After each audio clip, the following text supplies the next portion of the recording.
بسم اللہ الرحمن الرحیم ایاک نعبد و ایاک نستعین.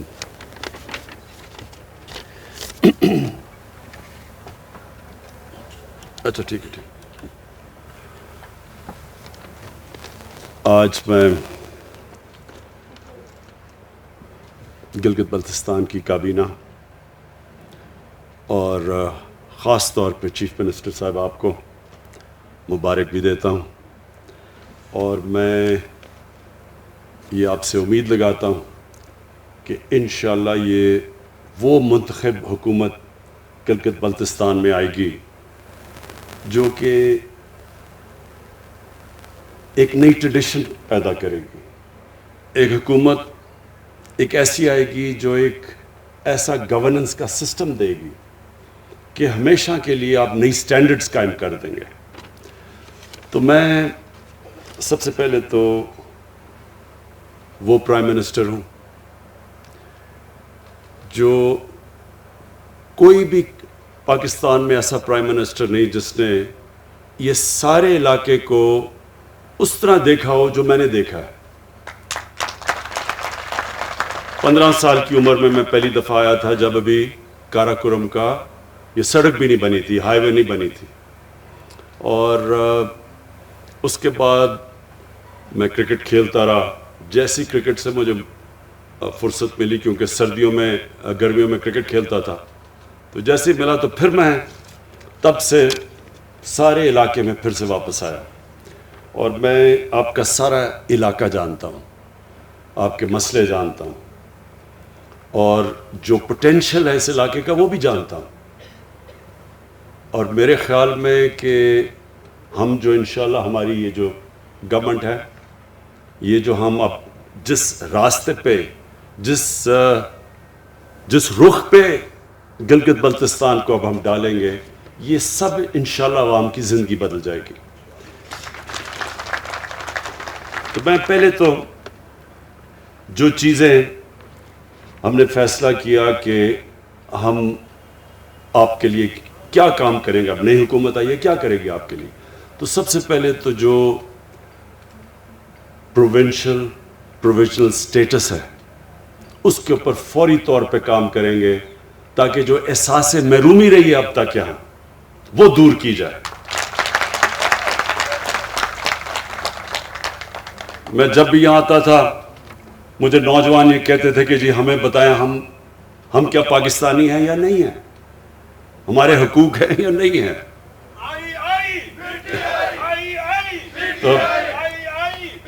تو مجھے جی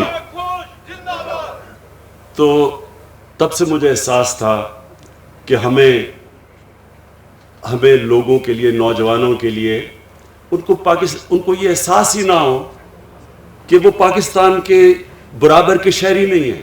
یہ احساس دور کرنے کے لیے ضروری تھا کہ یہ جو ہم نے نیا آپ کے لیے سیٹ اپ بنایا، اور جو انشاءاللہ اس کے اوپر اب ڈیٹیلز میں کام ہوگا کہ کیسے آپ کا یہ پروویژن سٹیٹس جو پروونس کا ہے اس کے اوپر پوری طرح کام کیا جائے. اور فوری طور پہ ہم کمیٹی بٹھائیں گے جو اس کے اوپر اب باقاعدہ ٹائم لائنز کے ساتھ کام کرے گی. تو یہ تو انشاءاللہ ایک بہت بڑا ایک جو ایشو تھا وہ ختم ہو جائے گا آپ کا انشاءاللہ. آپ کو یہ فیلنگ بالکل نہیں رہے گی. اور ہمیشہ جو دنیا کا سسٹم کامیاب سسٹم ہوتا ہے اس کے اندر سب سے بڑی چیز یہ ہوتی ہے سیلف گورننس. لوگوں کے پاس اختیار ہوتا ہے اپنی زندگی کے فیصلے کرنے کے لیے، کوئی باہر سے آ کے ان کو بتا نہیں سکتا. آپ لوگوں کو بہتر پتہ ہے کہ آپ کو کس طرح کی ڈیولپمنٹ چاہیے. ہم اسلام آباد سے آپ کو نہیں بتا سکتے کہ یہ پروجیکٹ اے بنایا جائے یا پروجیکٹ بی بنایا جائے، یہ آپ فیصلہ کر سکتے ہیں. تو ایک تو یہ میں آپ کو مبارک بھی دیتا ہوں کہ اس کے اوپر فوری طور پہ اب کام ہوگا.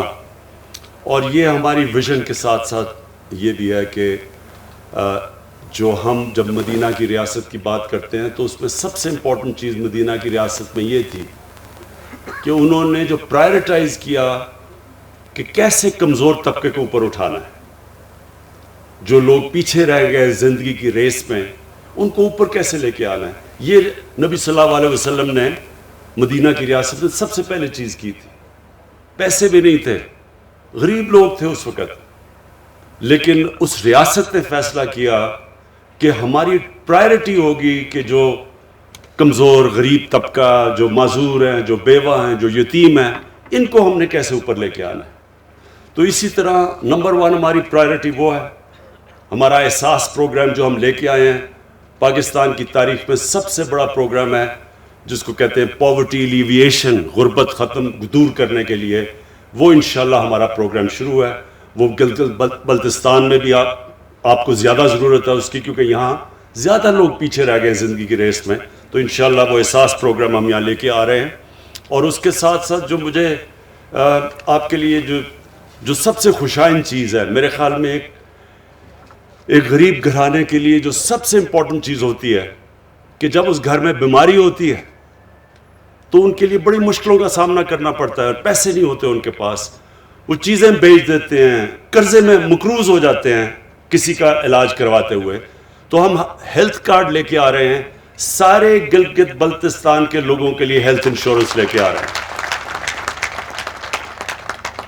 10 لاکھ روپیہ ایک گھر کے لیے کہ کسی بھی ہسپتال میں جا کے وہ ہیلتھ کارڈ کے ذریعے اپنا علاج کروا سکتے ہیں, 10 لاکھ تک. اس کے علاوہ جو ٹورزم ہے, کیونکہ میں آپ کے علاقے کے ٹورزم کے پوٹینشل کو جانتا ہوں, کیونکہ میں سارا دیکھا ہوا ہے آپ کا علاقہ, لہٰذا ٹورزم کے اوپر ہم پورا زور لگانے لگے. گرمیوں کے اندر تو ویسے ہی اب جو میں دیکھ رہا ہوں پچھلے 3-4 سال سے کہ یہاں ایک انقلاب آ چکا ہے ٹورسٹ کا, بلکہ یہاں جگہ نہیں ہوتی ٹورسٹ کے لیے ٹھہرنے کے لیے. سارے ہوٹل بھر جاتے ہیں, جو اپنے گیسٹ ہاؤسز لوگوں نے بنائے وہ بھی بھر جاتے ہیں. تو اور بدقسمتی سے کرونا کی وجہ سے یہ پچھلی گرمیوں میں اتنا اس طرح نہیں ٹورسٹ آ سکا. لیکن میں آپ کو یہ شور کرتا ہوں کہ 2 قسم کی جو ٹورزم ہے, ایک تو اندرونی ہماری ٹورزم ہے, ہمارا نوجوان ہے موبائل فون کی وجہ سے جب وہ کہیں جاتا ہے وہ اپنی تصویر لگا دیتا ہے فیس بک کے اوپر, وہ فیس بک کے اوپر دیکھتا ہے, آپ کو ایڈورٹائز ہی نہیں کرنا پڑتا, وہ جو فیس بک پہ چلتا ہے وہ ساری دنیا میں جب تصویریں جاتی ہیں تو دنیا سے لوگ آ رہے ہوتے ہیں. میں جب یہاں 3-4 سال پہلے آیا تھا تو میں نے دیکھا کہ بیرون ملک پاکستانی, برطانیہ سے, یورپ سے پاکستانی یہاں ٹھہرے ہوئے تھے ہوٹلز کے اندر, سب ہوٹل بھرے ہوئے تھے. تو اب یہ بڑھتی جائے گی آپ کی ٹورزم. تو اس کے لیے ہم نے آپ کے لیے سستے قرضے دیں گے تاکہ لوگ اپنے گھروں کے ساتھ گیسٹ روم بنا سکیں, تاکہ ان کی آمدنی بڑھ سکے. تو ایک تو یہ ہم نے پورا پروسیس شروع کیا ہوا ہے. اس کے اوپر انشاءاللہ آپ کو وزیر اعلیٰ صاحب آپ کو ہم پورا اپڈیٹ کریں گے کہ ہم کیا کیا پروگرام لے کے آ رہے ہیں کہ لوگوں کے پاس بڑے سستے قرضے ملیں تاکہ وہ ٹورزم کے لیے اپنے گھر کے ساتھ ایکسٹرا کمرے بنا سکیں. اس کے علاوہ میں بھی پچھلے ہفتے آسٹریا سے ایک بہت بڑی کمپنی ہے, اس سے میری ملاقات ہوئی. تو وہ اسکیئنگ کے اسپیشلسٹ ہیں. اب سوئٹزرلینڈ کے اندر جو زیادہ پیسہ سوئٹزرلینڈ میں بنتا ہے وہ ٹورزم سے, وہ اسکیئنگ سے بنتا ہے, اور آسٹریا میں بھی بنتا ہے. اب یہ جو میرے پاس کمپنی جب میری ملاقات ہوئی وہ یہ کہہ رہے ہیں کہ گلوبل وارمنگ کی وجہ سے کیونکہ موسم گرم ہو رہا ہے تو ان کے پاس وہ جو ٹائم ہے اسکیئنگ کا وہ کم ہوتا جا رہا ہے. تو وہ میرے پاس آیا, اس نے کہا کہ جو ہمارے یہاں علاقے ہیں وہ اتنے اونچے ہیں اب کہ یہاں بڑی دیر تک اسکیئنگ ہو سکتی ہے, یعنی 7-8 مہینے تک اسکیئنگ ہو سکتی ہے. تو ان سے ہم نے بات چیت شروع کی ہے کہ آہستہ آہستہ اسکیئنگ کے یہاں علاقے ڈیولپ کریں. اس سے کیا ہوگا, ابھی تک تو صرف گرمیوں میں آپ کے پاس ٹورسٹ آتے ہیں, جب اسکیئنگ آ گئی تو گرمیوں میں بھی آئیں گے, سردیوں میں بھی آپ کے پاس ٹورسٹ آئیں گے اور باہر سے آئیں گے, جس سے پاکستان کو بھی فائدہ ہوگا کیونکہ فورن ایکسچینج ہمارے ملک میں آئے گا. اس کے علاوہ اسکردو کا ہسپتال شروع کیا ہوا ہم نے 250 بیڈ کا, انشاءاللہ وہ کمپلیٹ ہو جائے گا اس کے لیے میں آپ کو اس لیے کہ مجھے پتہ ہے کہ یہاں بڑا مشکل ہوتا ہے جب لوگوں کے پاس یہاں ہسپتال نہیں ہے یا لوگوں کو اسلام آباد جانا پڑتا ہے، تو انشاءاللہ اس ہسپتال کو ہم اپ گریڈ کرتے رہیں گے. ہم ہائیڈرو الیکٹریسٹی، پانی سے بجلی بنانے کے یہاں بڑی جگہ ہیں. فیصلہ کیا 300 میگا واٹ ٹوٹل بجلی یہاں، جو سارے گلگت بلتستان کے لیے ضرورت سے زیادہ بجلی ہو جائے گی اگر ہم 300 میگا واٹ بنائیں. تو 2 بن رہے ہیں ہمارے، 2 hydro electric stations, power stations بن رہے ہیں، 2 پائپ لائن میں ہیں، ان کے PC1 تیار ہو گئے ہیں، اور 2 اور کہ ہم نے اپروو کر دیے ہیں. تو 6 تو آپ کے سٹیشن بن جائیں گے. اس کے علاوہ جو ہم نے پختونخوا میں کیا تھا مائکرو ہائیڈل سٹیشنز، چھوٹے چھوٹے سٹیشنز، وہ انشاءاللہ ہماری پوری کوشش ہے کہ چھوٹے چھوٹے علاقوں میں چھوٹا چھوٹا ایک ایسا سٹیشن جو کہ سارے گاؤں کو بجلی دے سکے، وہ بھی، اور اس کے ساتھ سولر بھی، یہ بھی کوشش کریں کہ تاکہ آپ کے سارے علاقے میں بجلی آ جائے. پھر special economic zone, special economic zone CPEC کے راستے میں ہے، بلکہ ہماری کنیکشن ہی چائنا سے گلگت بلتستان کے ذریعے ہے. اور اس کے لیے ہم نے فیصلہ کیا ایک اسپیشل اکنامک زون کا. اسپیشل اکنامک زون کا آپ کو پتہ ہونا چاہیے کہ اس کے لیے ساری فیسلٹیز کی ضرورت ہوتی ہے. اب تک یہاں مسئلہ یہ ہے کہ ہمارے پاس بجلی اتنی نہیں تھی، تو ساتھ ساتھ جیسے بھی ہائیڈرو الیکٹرک پاور بنتا جائے گا اور اس کے ساتھ ساتھ اسپیشل اکنامک زون آپ کا بنتا جائے گا. گورنمنٹ اس کے اندر کام ہوتا ہے پورا انفراسٹرکچر بنانے کے لیے، اور باقی خود انڈسٹریز آ کے وہاں لوکیٹ کرتی ہیں. اور کیونکہ یہ سی پیک کے راستے میں ہے تو یہ پہلا انشاءاللہ ہم ایک اسپیشل اکنامک زون آپ کے لیے بنائیں گے. اور انشاءاللہ جو ہماری سب سے زیادہ کوشش یہ ہے کہ اس کو ایک ٹورزم کا ہب بنا دیں. اب میں آپ کو تحریک انصاف کی ویژن کی بات کرتا ہوں کہ میری ویژن کیا ہے. میری ویژن یہ ہے کہ ایک تو جب مدینہ کی ریاست کے اوپر چلتے ہوئے ان اصولوں پہ نچلے طبقے کے اوپر ہم پورا زور لگائیں، ان کو اوپر اٹھائیں. اللہ کی برکت آئے گی اس ملک پہ. حضرت علی رضی اللہ تعالیٰ کا قول ہے کہ کفر کا نظام چل جائے گا لیکن ظلم اور ناانصافی کا نظام نہیں چل سکتا. جس ملک میں جو ریاست اپنے کمزور طبقے کا دھیان نہیں رکھتی وہ کبھی اوپر نہیں جا سکتی. یہ ذہن میں ڈال لیں، کیونکہ اللہ غریب کی تکلیف دیکھتا ہے. اس کی غریب کی جب وہ مشکل وقت میں اس کی جو آواز ہے وہ اللہ سنتا ہے. برکت نہیں آتی ان معاشروں میں. اسی لیے ہمارے نبی صلی اللہ علیہ وسلم نے